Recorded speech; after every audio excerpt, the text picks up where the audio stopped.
भगवान की अनन्य भक्ता सबरी, जिनको श्री राम जी ने नवधा भक्ति का उपदेश किया है, वो भक्तिमती सबरी माता पूर्व जन्म में रानी थी। परम रसिक श्री रघुराज सिंह जी ने ये भाव लिखा है राम रसकावली में। रानी थी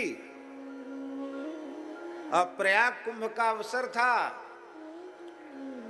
पर्व स्नान करने आई थी। जगह जगह संतों के स्थानों में, जहां संतों के अपने अपने आश्रय बने थे, कहीं कथा हो रही है, कहीं कीर्तन हो रहा है, कहीं साधु सेवा हो रही है। आज का जमाना नहीं था, बिजली की चमक दमक नहीं थी, लाइट माइक का उपद्रव नहीं था, पर सब भजन कीर्तन में लग रहे थे। बड़ी श्रद्धा से लोग संत दर्शन करने जा रहे थे। रानी ने अपने पति से कहा कि मेरी भी बड़ी प्रबल इच्छा हो रही कि मैं भी जाकर संतों का दर्शन करूं, कथा हो रही है तो बैठकर सुनूं, भगवान के आगे संकीर्तन में नृत्य हो रहा है तो मैं देखूं तो सही, मेरे मन में तो उत्साह इतना, मैं नाचूं।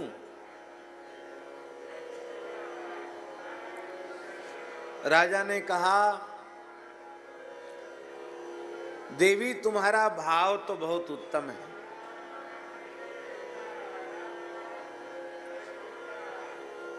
देवी तुम्हारा भाव बहुत उत्तम है,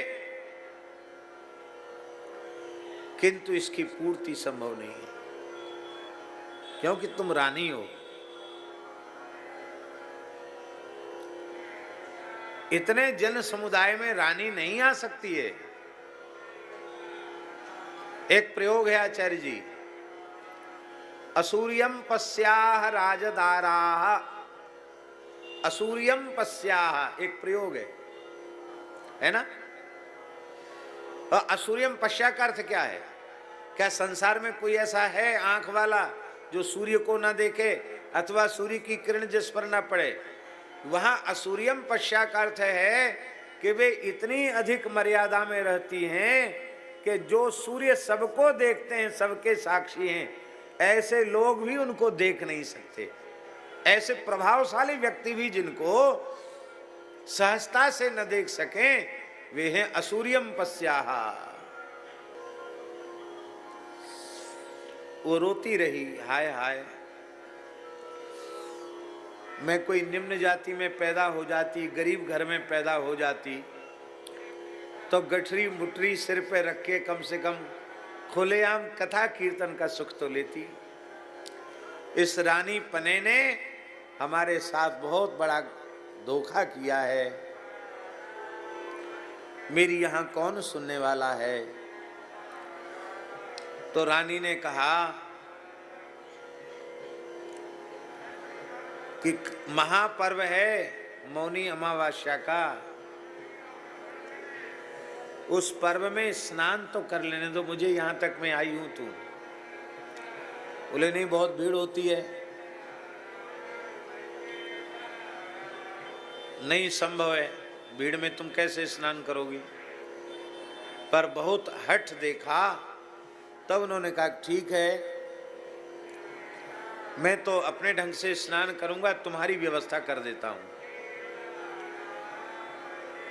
तो घाट से लेकर संगम स्थल तक नौकाएं लगाई गईं, नौकाओं का पुल बनाया गया, दोनों ओर से कनात लगाई गई, पर्दे लगाए गए, रानी को कोई देख न ले। और फिर उसको स्नान का अवसर मिला।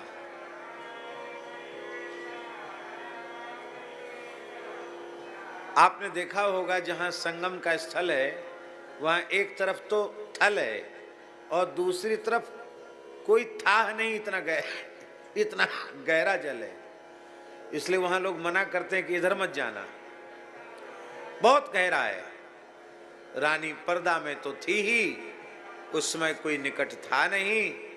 रानी ने संकल्प किया कि भक्ति करने के लिए, सत्संग करने के लिए, साधु सेवा करने के लिए अब मुझे अत्यंत अत्यंत निम्न कुल में जन्म प्राप्त हो और मैं निर्बाध रूप से भजन कर सकूं, ऐसा संकल्प करके उसने जीवित ही प्रयाग में जल समाधि ले ली।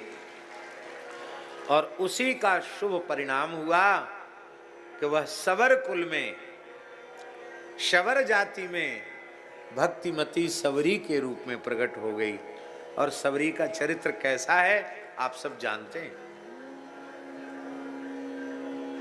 संकल्प की पूर्ति होती है।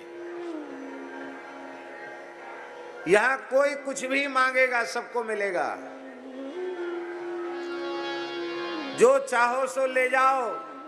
4 पदार्थ भरा भंडारू, धर्म अर्थ काम मोक्ष, चारों पदार्थों से भंडार भरा हुआ है।